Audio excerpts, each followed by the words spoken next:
നമസ്കാരം. നാഗ്പൂർ നിർദ്ദേശിക്കുന്നവരെ അധികാരത്തിന്റെ കണ്ണായ ഇടങ്ങളിൽ പ്രതിഷ്ഠിക്കാനുള്ള മോദി സർക്കാരിന്റെ നടപടി വമ്പിച്ച പ്രതിഷേധമാണ് ക്ഷണിച്ചുവരുത്തിയത്. 45 സർക്കാർ തസ്തികകൾ ലാറ്ററൽ എൻട്രി വഴി നികത്താനുള്ള UPSC തീരുമാനത്തിൽ NDAയ്ക്കുള്ളിലും ഭിന്നത രൂക്ഷമായി.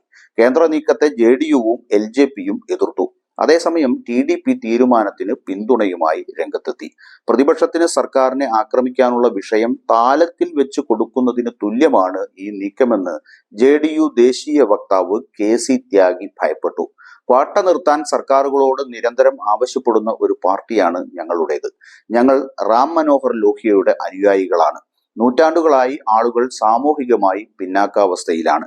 സർക്കാരിന്റെ ഈ ഉത്തരവ് ഞങ്ങളെ സംബന്ധിച്ചിടത്തോളം ഗൗരവമേറിയ വിഷയമാണ് എന്ന് KC ത്യാഗി പറഞ്ഞു. പ്രതിപക്ഷത്തിന്റെ കൈകളിൽ ആയുധം നൽകരുത് എന്നും രാഹുൽ ഗാന്ധി സാമൂഹികമായി പിന്നാക്കം നിൽക്കുന്നവരുടെ ചാമ്പ്യനായി മാറും എന്നും അദ്ദേഹം മുന്നറിയിപ്പ് നൽകി. LJP രാംവിലാസ് പസ്വാൻ വിഭാഗം പ്രസിഡന്റും കേന്ദ്രമന്ത്രിയുമായ ചിരാഗ് പാസ്വാനും കേന്ദ്ര നീക്കത്തിൽ അതൃപ്തി രേഖപ്പെടുത്തി. ഏത് സർക്കാർ നിയമനത്തിലും സംവരണ വ്യവസ്ഥകൾ ഉണ്ടായിരിക്കണം. അതിൽ ഒരു വിട്ടുവീഴ്ചയുമില്ല. സ്വകാര്യ മേഖലയിൽ സംവരണമൊന്നും നിലവിലില്ല. സർക്കാർ പദവികളിലും അത് നടപ്പാക്കിയില്ലെങ്കിൽ പിന്നെ എന്ത് കാര്യം? ഇത് എനിക്ക് ആശങ്കയുണ്ടാക്കുന്ന കാര്യമാണ് എന്നാണ് ചിരാഗ് പാസ്വാൻ ആഞ്ഞടിച്ചത്.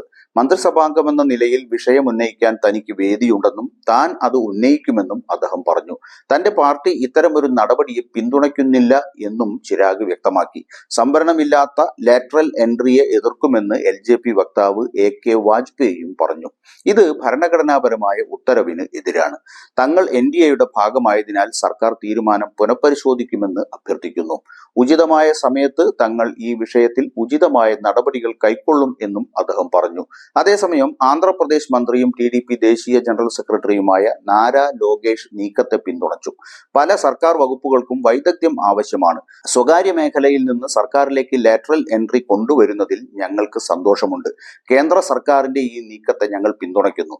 കാരണം ഇത് ഭരണത്തിന്റെ ഗുണനിലവാരവും സാധാരണ പൗരന്മാർക്കുള്ള സേവനങ്ങളും വർദ്ധിപ്പിക്കും എന്ന് നാരാ ലോകേഷ് വ്യക്തമാക്കി. അതിനിടെ പ്രതിപക്ഷം കേന്ദ്രത്തിനെതിരെ പ്രതിഷേധം കടുപ്പിക്കുകയാണ്. UPSC നടപടി ദളിതർക്കും OBCകൾക്കും ആദിവാസികൾക്കും എതിരായ ആക്രമണമാണ് എന്ന് പ്രതിപക്ഷ നേതാവ് രാഹുൽ ഗാന്ധി കുറ്റപ്പെടുത്തി. BJPയുടെ രാമരാജ്യത്തിന്റെ വികലമായ പതിപ്പ് ഭരണഘടനയെ നശിപ്പിക്കാനും ബഹുജനങ്ങളിൽ നിന്ന് സംവരണം തട്ടിയെടുക്കാനും ശ്രമിക്കുന്നു എന്നായിരുന്നു രാഹുൽ ഗാന്ധിയുടെ പ്രതികരണം. കോൺഗ്രസ് അധ്യക്ഷൻ മല്ലികാർജുൻ ഖാർഗെയും കേന്ദ്ര തീരുമാനത്തിനെതിരെ രംഗത്തെത്തി. സർക്കാർ വകുപ്പുകളിലെ ജോലികൾ നികത്തുന്നതിനു പകരം കഴിഞ്ഞ 10 വർഷത്തിനിടെ 5.1 ലക്ഷം തസ്തികകൾ BJP ഇല്ലാതാക്കിയെന്ന് ഖാർഗെ പറഞ്ഞു.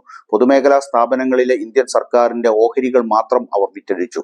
കാഷ്വൽ കരാർ റിക്രൂട്ട്മെന്റിൽ 91% വർധനവുണ്ടായി. 2022-23 SC/ST OBC തസ്തികകളിൽ 1.3 ലക്ഷം കുറവുകളുണ്ടായി എന്ന് ഖാർഗെ പറഞ്ഞു. സമാജ്വാദി പാർട്ടി അധ്യക്ഷൻ അഖിലേഷ് യാദവും ഈ നീക്കത്തെ വിമർശിച്ചു. കേന്ദ്ര നീക്കത്തിനെതിരെ ദേശീയ തലത്തിൽ പ്രതിഷേധം സംഘടിപ്പിക്കണം എന്നും അദ്ദേഹം ആവശ്യപ്പെട്ടു. സർക്കാരിന്റെ നീക്കം ശരിയല്ലെന്ന് BSP അധ്യക്ഷ മായാവതിയും പറഞ്ഞു. എന്നാൽ ലാറ്ററൽ എൻട്രി കൊണ്ടുവന്നത് കോൺഗ്രസിന്റെ നേതൃത്വത്തിലുള്ള UPA സർക്കാർ ആണെന്നാണ് UPSC നീക്കത്തെ ന്യായീകരിച്ച് BJPയുടെ മറുപടി.